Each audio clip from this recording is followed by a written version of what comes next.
Welcome, in front of me is a HUAWEI Y6 from 2019, and today I'll show you how to wipe cache partition on the device. And to get started, we'll need to hold power key and select power off once it shows up. There we go. Tap on power off, and once the device shuts off, hold power key and the volume up, both of them at the same time.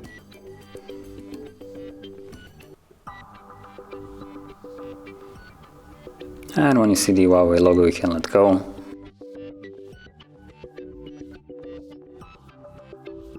From here, select third option, wipe cache partition, by simply tapping on it. As you can see, it immediately begins it, and there we go, it's finished. So from here, to leave this mode, simply tap on reboot system now and wait for the device to boot back up into Android.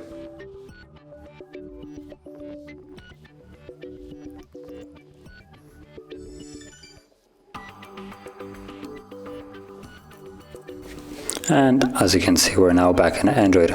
So, if you found this video helpful, don't forget to hit like, subscribe, and thanks for watching.